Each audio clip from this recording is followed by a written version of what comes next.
Welcome into MTP on the 617, presented by Crowworthy. Joe Malkin, Mike Marcangelo, Rayshawn, Buchanan, and Craig D'Alessandro to talk about something that is burning every Red Sox fan's ass, brain, sphincter at this point.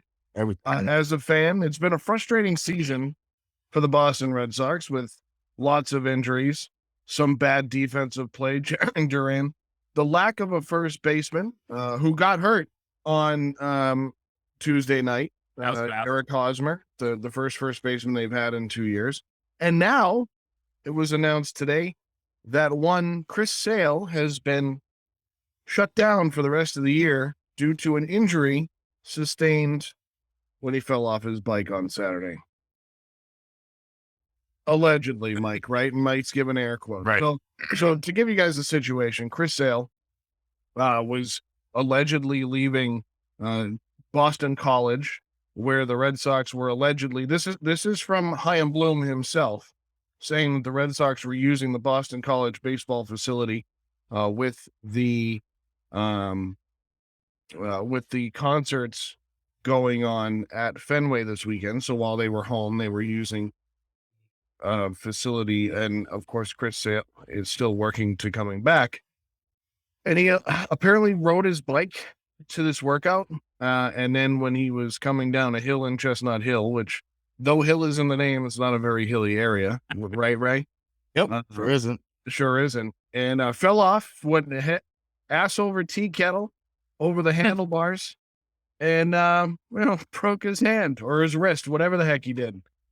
So he has been effectively shut down for the rest of the 2022 season.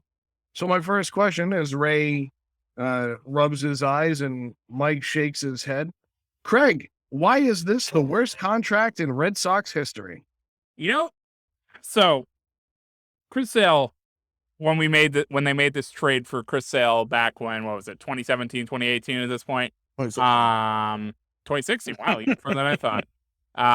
So this has just been a disaster of a contract since he started up here. And I saw a tweet today that really just encapsulates the whole thing that's been going on with Chris Sale since he signed this extension with the Red Sox. Rick Porcello has started more games than Chris Sale since 2020.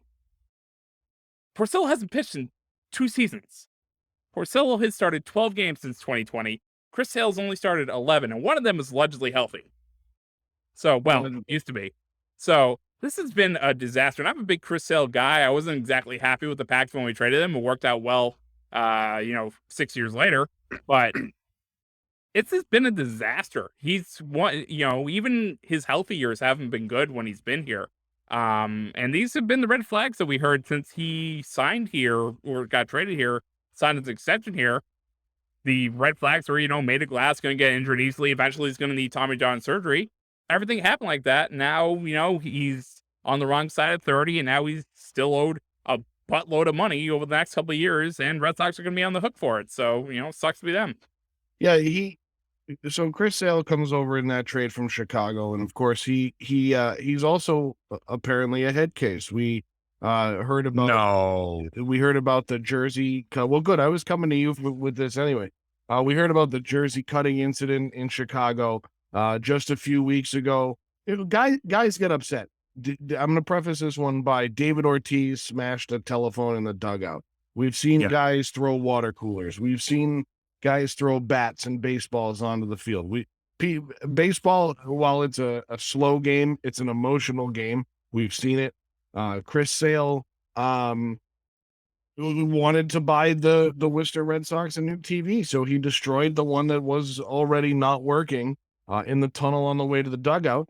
And in frustration after his start there, thought he was out of the public eye, but I don't know why in the tunnel. But besides the point. So, Mike, not only do you have a bad contract and all of the injuries came to fruition, you have a guy who is, I don't want to say mentally unstable, but he's a head case who gets himself into these situations and injures himself. He's the kind of guy that punches a wall when he comes off the mound and breaks his hand. Yeah. I mean, listen, he was essential to the 2018 World Series. So, yes, that happened. Great. Aside from that, this is a disaster. And the only reason this is not the worst contract in Red Sox history is because they won that World Series. Otherwise, he would top Edgar Renteria's deal from 2005, and that was an abomination. Pablo Sandoval. Yeah, sure. That's Renteria had Renteria had like 30 errors in 2005. Just remember that. Like, it was bad. But Chris Sale, yes, he's injury prone. Everyone thought that his elbow was held together with like sticky glue, and they could all tell that Tommy John surgery was coming. The one thing that I'll say is, and I heard that, I saw this on some Twitter. You know, Twitter is a wild place. This is the second injury this year that we didn't see. The only injury that we saw, like Chris Sale was expected to start this year in April, play the entire season, but he hurt a rib rehabbing in March. And then we all saw him get hit by that line drive. So like, yeah, we saw that, but now he falls off his bike between Chestnut Hill and Cleveland Circle area in Boston. And he fractured or broke his non-throwing wrist. I just have a couple of questions. Why was it not reported on Twitter by anybody that they saw him do this? Everybody knows who Chris Sale is in Boston. Everybody. And no one came out and said, oh, no, there's no video. There's no TikTok. There's no nothing of this ever happening. I think this happened not on the bike ride. I think that it was something probably even dumber. And the reason that he said it happened on the bike ride was because he was coming from practice, which means that it was related to his work. So the Red Sox are still held liable to pay him. 5 years, $145 million, and you've received like 30 innings of work in the last 2.5 years. It's an abomination.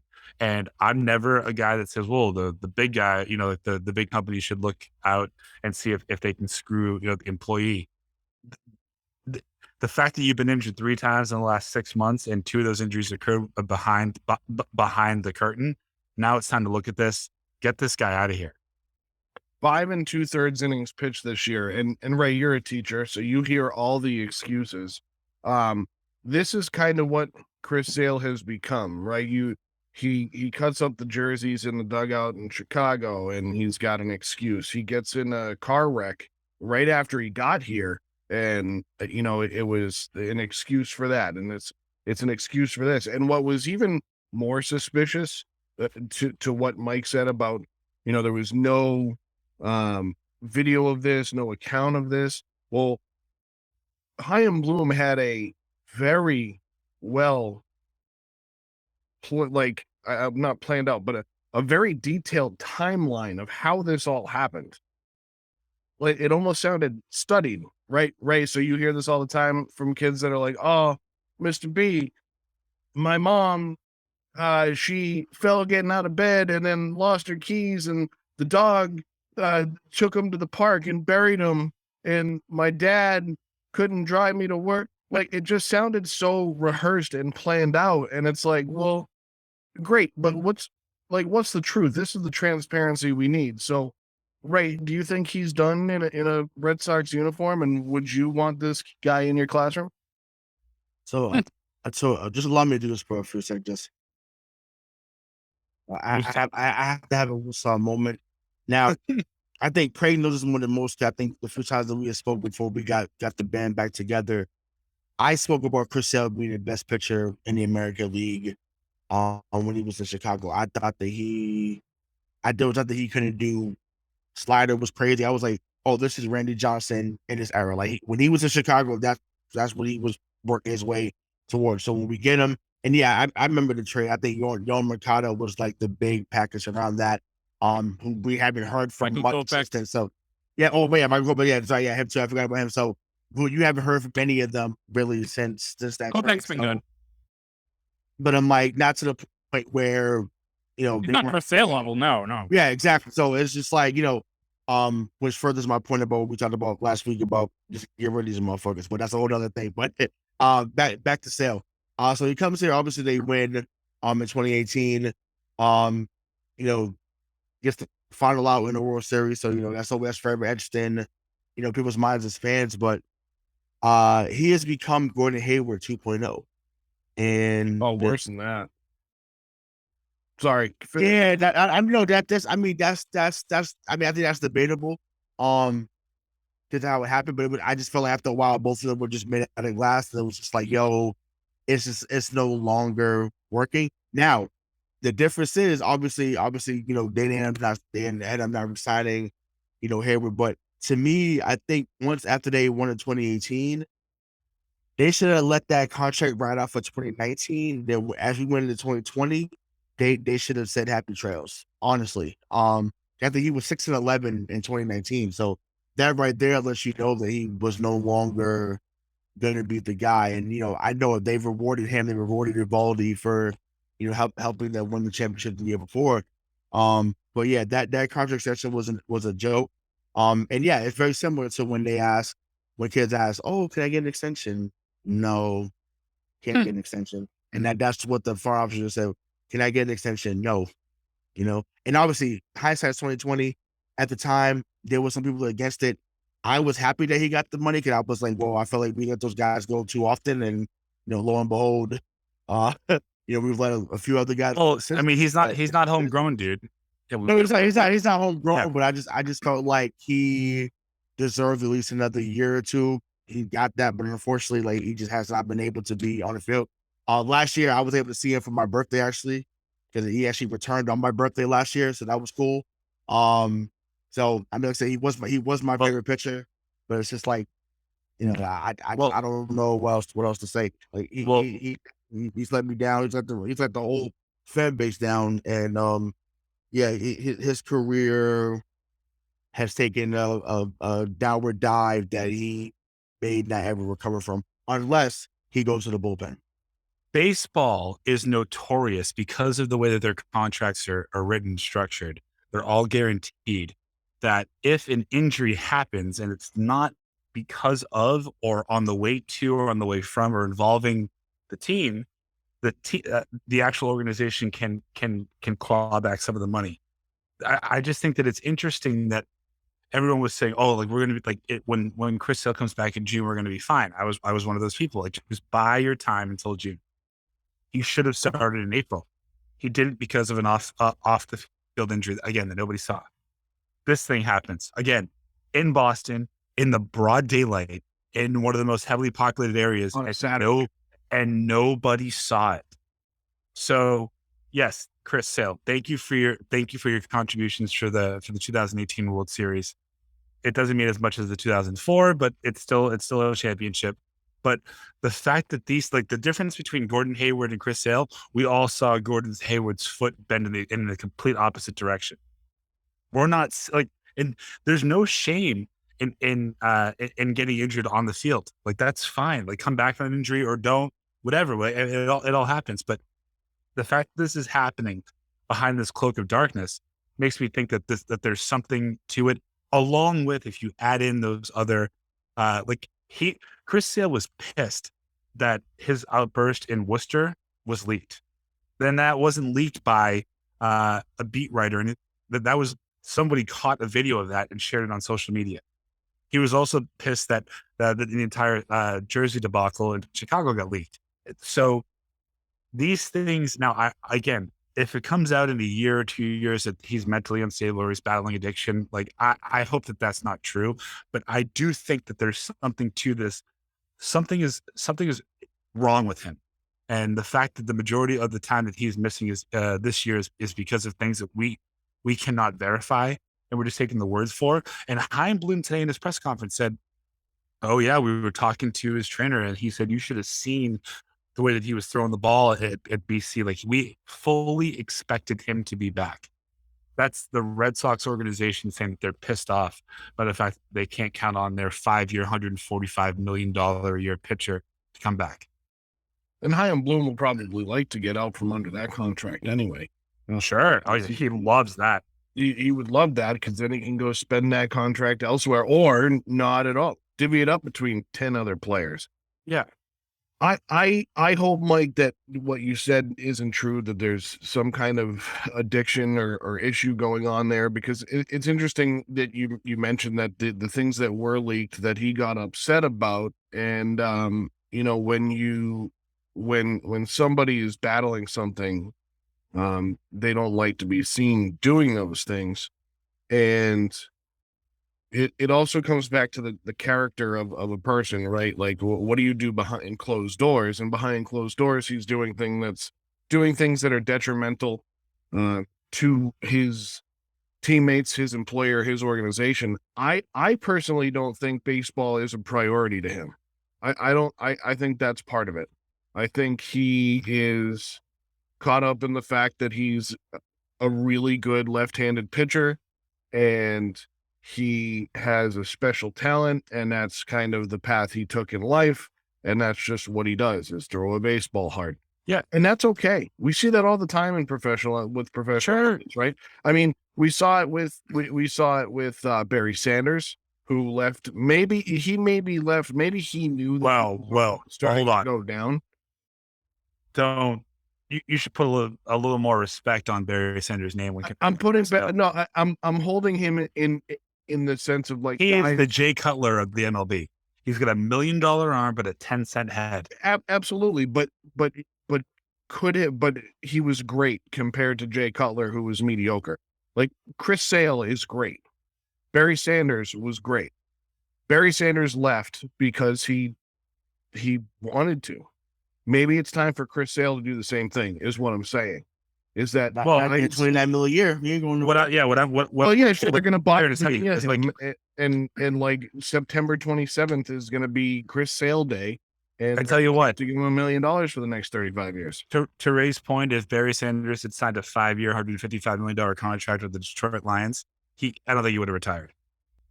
He was getting paid unguaranteed money to play for an organization that never did anything to put a team around him. Well, that Why was another issue. Why risk his help? You're right. That's another issue, that he left the game because he was playing for the Detroit Lions, and Calvin Johnson did the same thing. And we all know that, and that's just very apparent.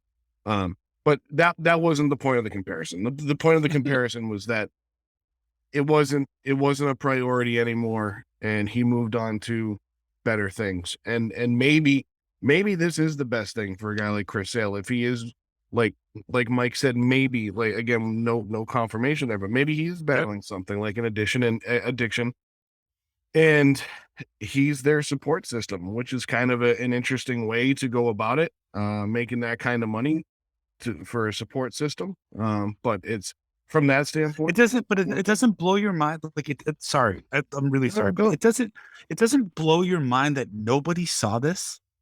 No, it does. And I didn't even think of that until you said it, that he's in Chestnut Hill, like that. Like you said, it's a very populated area.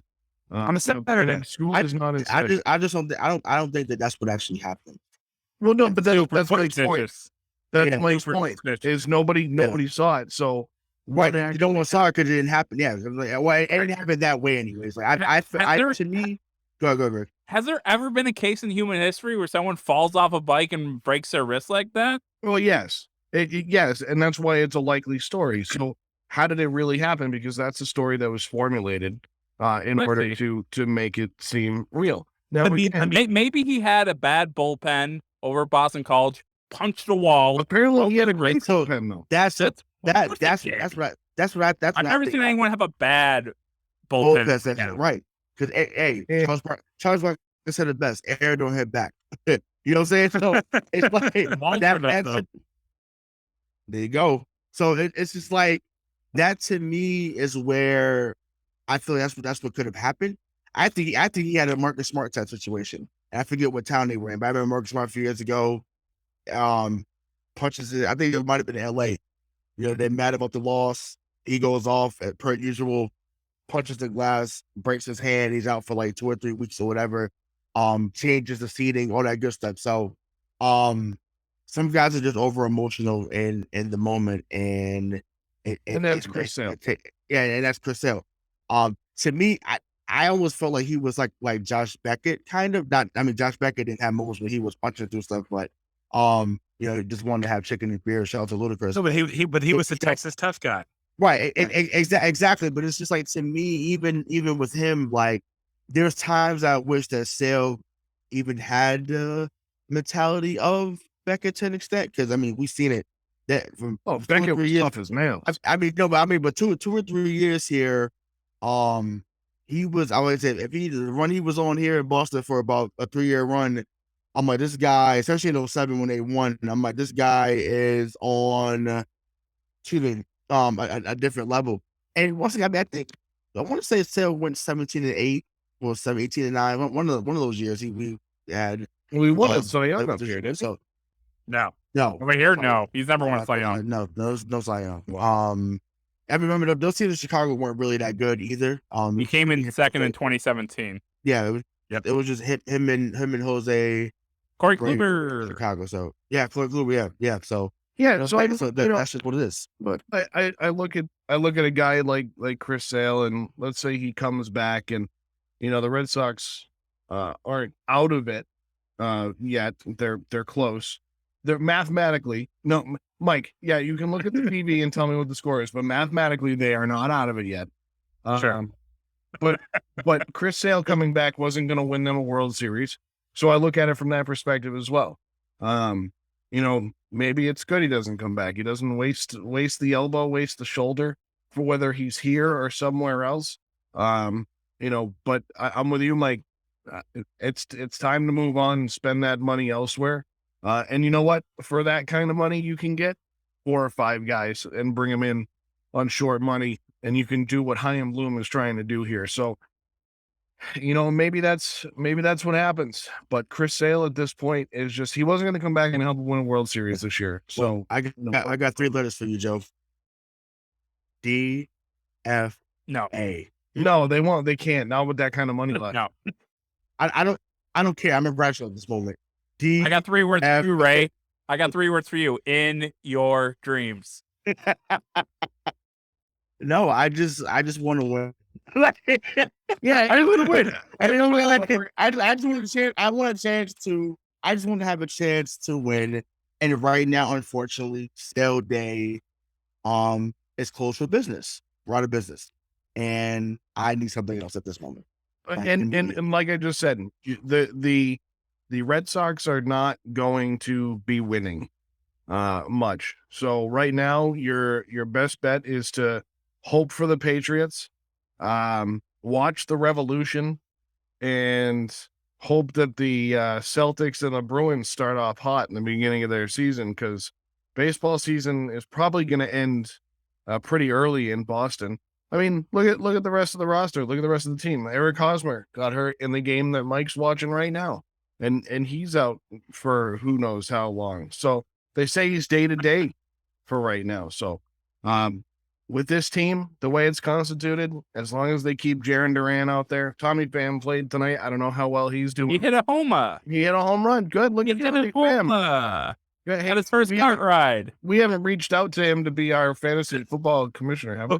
Before we go, before we got some expand time, on whatever that you were going to expand upon, and we have to wrap up. There is a thing that they do in pro wrestling. I know, a taboo word on this on the show, but when you're out, the company that you work for has the ability to extend and lock or freeze your contract. Mm-hmm. That would be the perfect thing for Chris Sale. The perfect thing, especially in this time in Boston. Yeah, 5 years for under $55 million. Okay, great. You still have 3.5 years and $123 million left in that contract, and you're not going to get any of that money unless you fulfill it. This guy, again, he has the ability to captivate an entire crowd, to change the course of a season, but in order to do that, he has to show up. And even when he did show up, he would flame out by the time we got to August, September anyway, because that's just the kind of guy he is. So let him do what Clemens was doing when he was getting those FedExes in Houston, right? Only start from June through September and go lights out. Don't make him waste any of his energy in March, April, May, and early June. But that's what I was saying. Like, I think to me, so for those that don't remember, I mean, he was here at the Red Sox briefly, but this came to famous in Atlanta.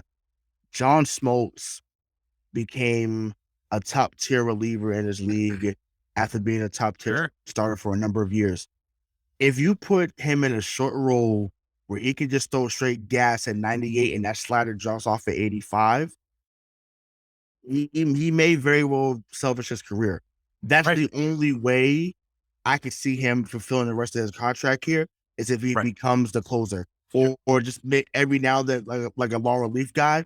But it can't be something where you're still looking to get 8 innings, 2 hits, 10 strikeouts like that. Those days are, long gone. And I just think, to me, make him, make him a reliever. Make him a left-handed Jonathan Pebblebaum. Yeah, exactly. Honestly, I think he got the mentality to be a closer. Like he's a go-getter. He's a bulldog. He is.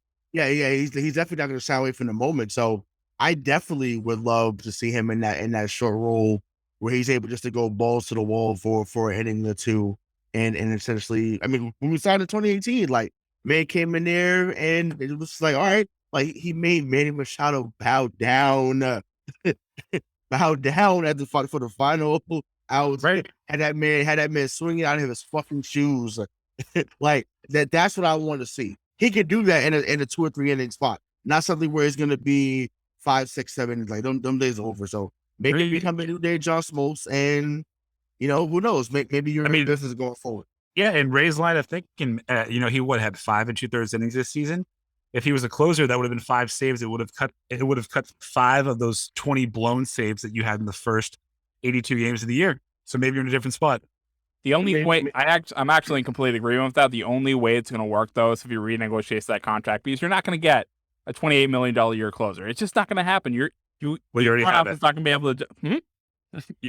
He's already on your payroll, and MLB players not going to take less money. It's guaranteed. Exactly, and that's why I just don't think that he's. I just don't think it's going to happen just because you're not going to have a $28 million closer. It's just not going to happen. You'd rather have a $28 million a year closer than a $28 million a year paperweight. True. So at this point, like, you do whatever you need to do to win a game. Yep. Exactly. So we've talked ourselves back into keeping Chris Sale around as long as he's willing to take on the role of closer. And I don't disagree. I think there's Mike brings up a good point with the contracts being guaranteed. These guys aren't going to renegotiate. It's not like the NFL where we see these guys or the NBA where we see these guys renegotiate their contracts so that one, they could free up cap space, or because there is no cap. That's one thing they need to do in baseball. But besides the point, they need a floor like the NHL, and they need a cap like the NBA, basically. If you can get Sale to take that deal and play that role starting next year, let's get him right for next year. Yeah. Let's have him do that, because he signed that deal at the beginning of 2020, so he's got 3 years left on that deal. Yeah, he's a free agent in 25. Free agent in 25. So he's got the 23 and 24 season. So let's do that with him and see what they do something. But that's going to come down to what Chaim Bloom wants to do and where he wants to go with it. But we can't have this nonsense, and we talked about it on our last Red Sox show. We can't have this nonsense of Ryan Brazier and Matt Barnes at the back end of the bullpen. Matt Barnes isn't what he was a few years ago. At all, Joe. They don't even be on the fucking mound, bro. Like Ryan Brazier doesn't belong anywhere near a Major League Baseball. Matt Barnes either. But Matty Barnes at least did it. It's gone. It's done, man. Like I'm emotionally damaged from seeing these guys pitch on a consistent basis. I'm done. Like I can't do it. I can't do it. Like at this point, they need to become fans like me. I'm sorry. I can't do it. Like they no longer have what they once had. Once again, Brazier was great in 2018. He was great. He was great in 2018. He was nails then. The fact that he's the one that they kept out of some other guys they had there, and once again, we all know Kimber was a heart attack. We know, but 46 saves is 46 saves.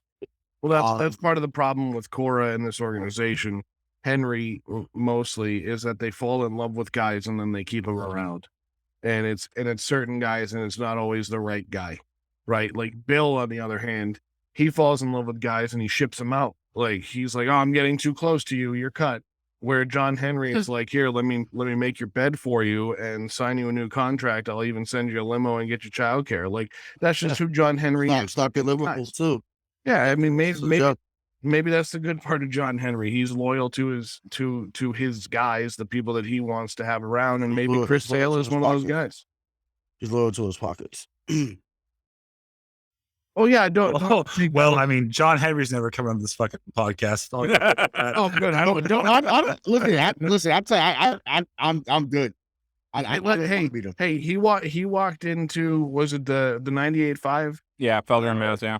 Yeah, he walked into Felger and Maz one day because they were talking trash. He was like in his limo and he was like, stop over there, and he just walked in to the studio. He owned the other radio station. What's that? He owned the other radio station. Yeah, I know. That's true. Yeah. Yes, the EEI. He could have gone there, but he drove all the way down to wherever the hell he was and jumped in on Felger and Maz.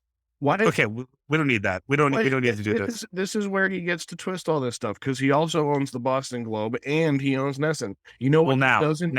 You know what he doesn't own? Missing the point, the 617 or Crowworthy. That is all we have to say on Chris Sale. Can we talk about Eck real quick? Can we talk about Eck? Oh, you want to talk about Eck?